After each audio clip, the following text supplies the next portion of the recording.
Alrighty everyone, Supreme Kami over here. So we are going to be looking at our latest build project, over here, the Burning Gundam. Man, I did not know they were going to be doing making another attribute of this guy over here, and he's good. On paper, he's extremely well, he does what he needs to do. He's like a rank 1 right now in terms of like melee category right now in terms of stat wise. Over here, only 5 parts, so it's not that much, right? I was hoping that they would give it like, maybe like a martial module so that we can kind of take advantage of like another potential, let's say, mobile fighter tag melee weapon, but no, they didn't do any of that. So in terms of this new build project Burning Gundam over here, definitely this is going to be a new attribute. So this time around, it's going to be an S attribute. We don't really see too many representation in terms of S attribute. I feel like for a shot-based unit, I think most of them usually come out as S attribute. So it is quite good to see that a melee unit is coming out in terms of S category or in terms of speed category over here. So how good is this guy on paper? On paper, he's good. Stat wise, you guys should be seeing right now. It's gonna be extremely high across the board. It's definitely gonna be one of the top units. I feel like many people will be using it later on. Reason being just because it has Mobile Fighter Pro Tech, and then whatever their word tech is, they probably make a majority of like whatever the top people will be using in terms of melee build. I think a lot of people to this day are still using the original Shining Gundam, the build project Shining Gundam, because it's that good. Because you combine with like Pro Tag, Close Combat, and Mobile Fighter, you just can't lose. Obviously, as you know, the Shining Gundam does age a little bit. There's certain portrait that you will want in order to output more. I think in that regards, Shining Gundam isn't like the original build project. Shining Gundam isn't really doing it. Like you can see people that might have like, I don't know, 15 or let's say 10,000 to 15,000 higher melee base attack, but at the end of the day, I'm like, in terms of my build, how I build my build, I should be able to definitely output more than what they do because I put in a lot of buff effects into my melee build. So if you want to do like pure power wise, pure output, you Shining in them is just history, right? Just because of how the war tag is, it's just really niche. Basically, what I'm trying to say. I think there's no exception for this, Burning Gun as well. I think the most disappointing part is the fact that they put 3 EX skill, like especially in the arm. It's hard, to not put an EX skill on the arm for Burning Gundam because that's literally him executing like his strongest attack, what is it, the Sekia Tenkyu? Like, there's no way not to put it right. It's just unfortunate reuse animation, so that's kind of like a minus point already.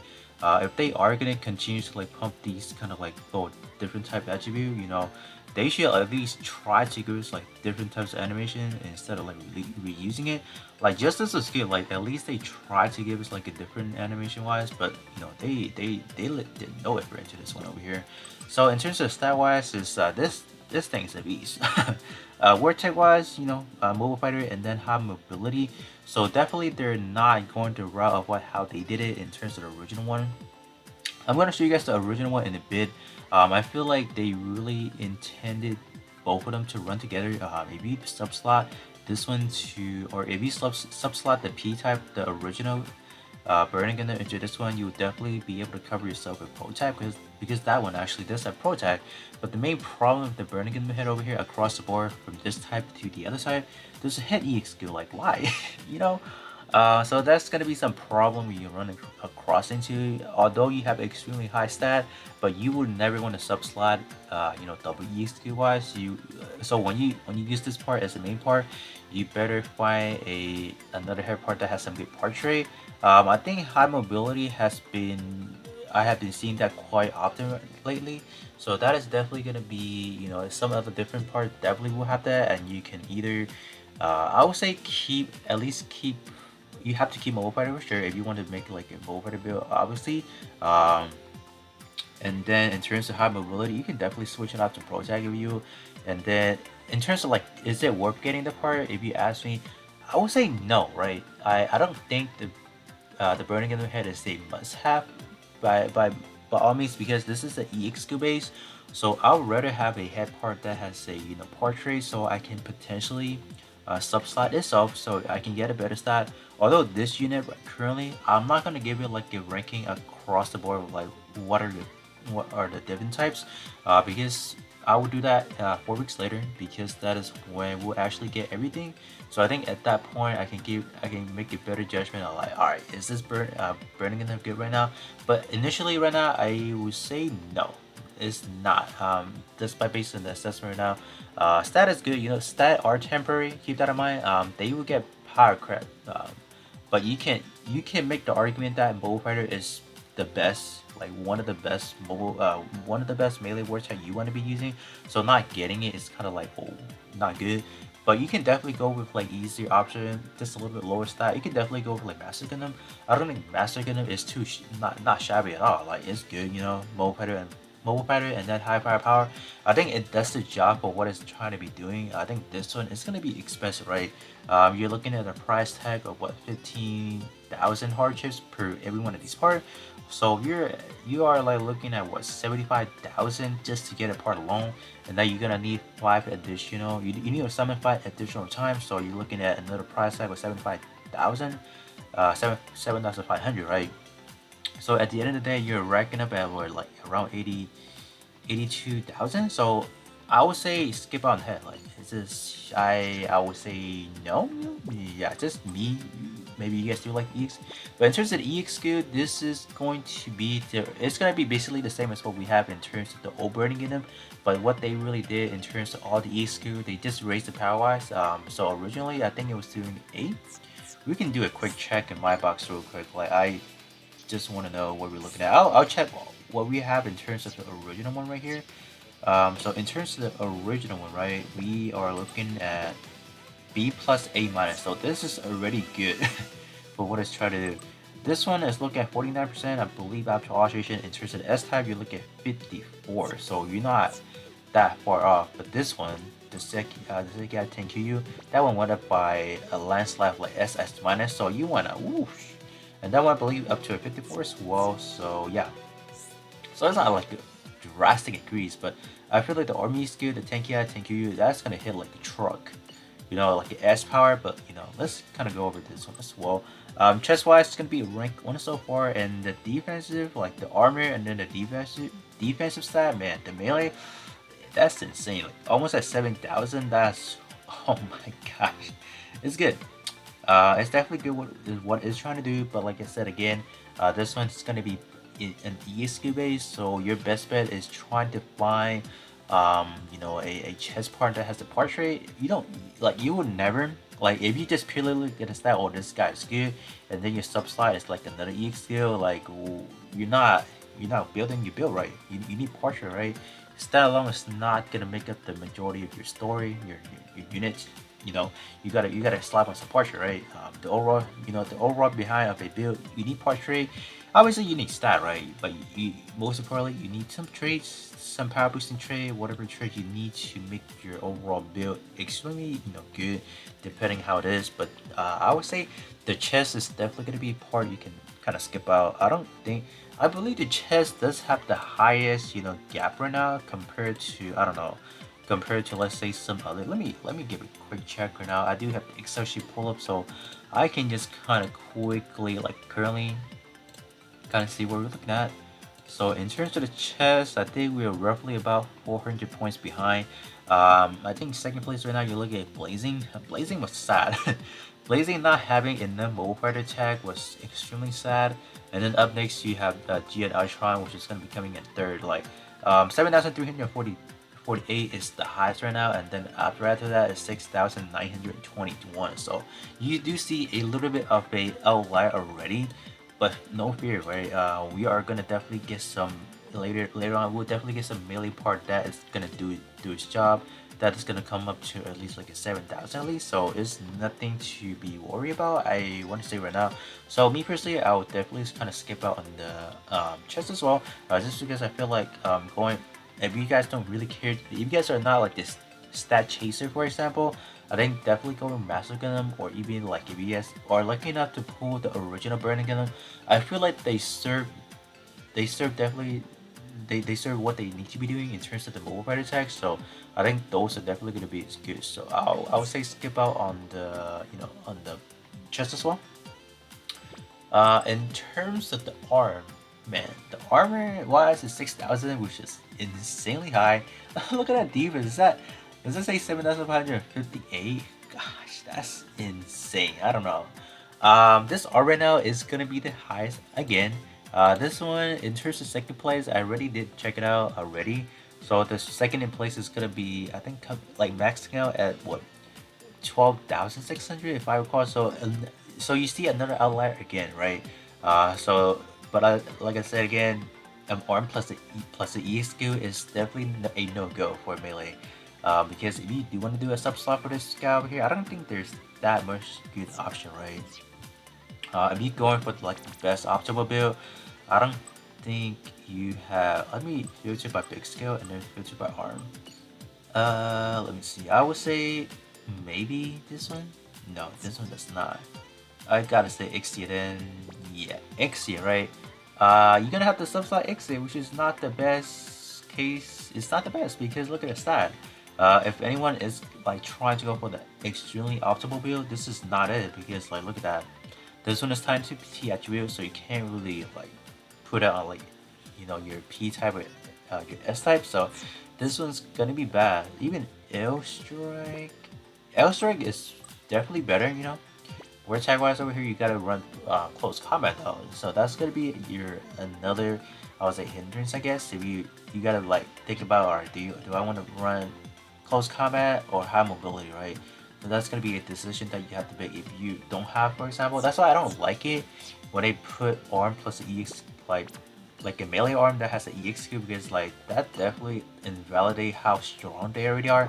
Because you will not double subslot this one, so it's just kind of bad. Would I say get this? It's hard. Like if you guys do already have the original Burning Gundam, I would say no. Like basically they're just taking the original EX skill, making like just pumping him a little bit of extra power, putting this 10. Oh, it's actually 10% higher. Okay, so instead of like 49%, it went up to 59 at max. But that's crazy. So starting at base 50, whoa, that's pretty strong actually. Let me check this one. Ooh, this one I believe max out. Yeah, this one is 54. So this one went up by around 6%. No, 5%. So it's not like the chest awakening is not like the most inclusive. Oh, and keep that in mind. Because the Hypermole and then the Sekia Tenkyu, they're both like, this one is a awakenable EX skill. So whatever you awaken it in terms of this one, it's gonna cancel out. So they kind of invalidate each other. So even having that awakening, that is kind of pointless in a way. So that's bad, right? So that's why I say the chest is not good at all. Even this one, if you guys do have the original, I highly suggest you guys just use the original. Trying to get this guy, like right now we're up to how many hard chips, now we're talking about the arm, so we're up to 45,000. So that's an extremely high price tag right there, which I don't think a lot of people will like have in stock per se. So that's why I say first three part are definitely not the way to go. Like I said again, you can definitely go with the original one, or you can go with Master Gundam. I think the Master Gundam one does the same thing as well, so definitely a good choice to be looking at. In terms of the Blazing Lake coming in to what, 6,717, extremely high. But do keep that in mind. We have the Blazing in them. Just unfortunate that the Blazing in them does not really catch up in terms of what, like after the 3.1 gear. Because that one, I believe the melee defense is extremely low, so he didn't like Blazing Gundam Blade did not benefit too much in terms of like, oh, after the melee change gear and all that. But no fear to that, because the Blazing Gundam Blade actually does have move radar. So if you guys did back then was able to get, let's say, the Blazing Gundam Blade, I feel like that one is going to be definitely a good choice as well. Solid choice, definitely. Because this one is basically like, what I didn't like them doing that. Like this build project, they did not want to give us any 40% trade. Like why? Like they did that, they gave it to the start winning, and like they didn't mind throwing in like a 40% trade. But this time around, they decided to take a step back, just giving us like the regular trade off over here. But it's not the regular one. They actually did bump it up the first part trade to 35. So I want to say that this should have been like the category that they should have managed it. Like just a 35 to 35 across the board instead of like jumping directly to, let's say, 40% trade. Because like the big scale Justice League actually does have a 40% trade, so in trade wise, it like the big scale Justice definitely outclass this one. Even if you look at the Lifelines Heaven Leagues, that one does comes with 40% trade, so that one would definitely outclass this one. It's just the only saving grace for this league is having a mobile for attack, which is you can definitely sub slot. I don't think this one is like the most you gotta have, because look at the portrait over here. You are gonna be logged into an infighter for sure over here, and then in terms of the second portrait, you have to be buffed it. So that is gonna be another things that people will have to kind of worry about. You guys are using the EXQ weapon instead, you definitely gonna have no problem activating the second portrait. But if Gundam players are using this slick right here, or just using EXQ that does not come with any buff effects, this will not trigger it at all. So I would say this one I will have to give it a pass again, just because that I feel like we have better choices out there already, better stat, or better, not better stat, but better portrait. You can definitely always go to Master Gundam or even the original Burning Gundam. I feel like those are the a good solid option for what they already are. This one is just too expensive, right? At the end of the day, like, no knocks on what this, like, how insanely high the status over here, but it's the price tag behind it, right? It's the price tag behind every one of these parts. Is it feasible to be going in? All right, let me get something that we kind of already do have. It's just that this guy carries out Bullfighter, which we have a better, we have a semi better one already. Blazing out. I'll take Blazing in the right, because it's definitely gonna be a lot more easier to summon for example. So I would say, if you guys do have the Blazing in them, definitely go for that one. Even though the stat will probably be like around 1,000 off, I believe, like after everything. So that is gonna be like the downside to the Blazing Link. But other than that, if you guys don't too much care about the stat, that one's going to be definitely fine. But alright, so last part we are going to be going over is just going to be the back over here. The back is definitely good because we don't see like this portrait over here. This portrait definitely going to be work on any other, like, if you ask me which part to really pick, if I have to, I would say the back. I would definitely say the back is a good part, just because like we actually have it, we actually need a lot of like back part that needs trait. This one is giving us that, so I would like this one maybe like the only option I would kind of pick out of the set. I do know that the original Burning Gundam do already have it, so maybe that one is better. Let me check out what's the original Burning Gundam back is. It's gonna be right over here. Yeah, the original Burning does have a back EX skill already, and this one is gonna be specific to like a mobile fighter, so that's why in terms of what the new attribute is doing, I feel like that one is better. So this one is definitely gonna support well for any melee unit, because you have high mobility that can definitely get you a good sub slot already. Having that mobile fighter tag, if you don't want to be running mobile fighter tag, you can definitely sub that out. But this one, I would say probably a part I will want to get. Just because we don't typically get too many melee back supporting, so this one is definitely good. Just the stat, just the war chai right there is good. So everything is good about the backpack, except I would say the other four. Just because we do have seen some representation of them already, and it's just the price tag behind them is too much to kind of bear. So do let me know what are your thoughts in regarding the burning in them over here, in terms of like this new attribute over here. Do you guys want it? Like, is this something you guys would kind of prioritize your hardships on, like in any specific parts and all that? And then that should be pretty much it. I'll definitely come back around in 4 weeks or in 3 weeks later, just to see what kind of changes we have in terms of like, are we gonna get any like better melee parts, like in the next 3 weeks. I would say potentially it's gonna be like a slow power increase, right? I think this one, the Burning Gundam over here, is definitely gonna hold its throne for a quite a while. Maybe more or less like the same as the original Shining Gundam, but that should be pretty much it for this video, and then I'll catch you guys all on the next one.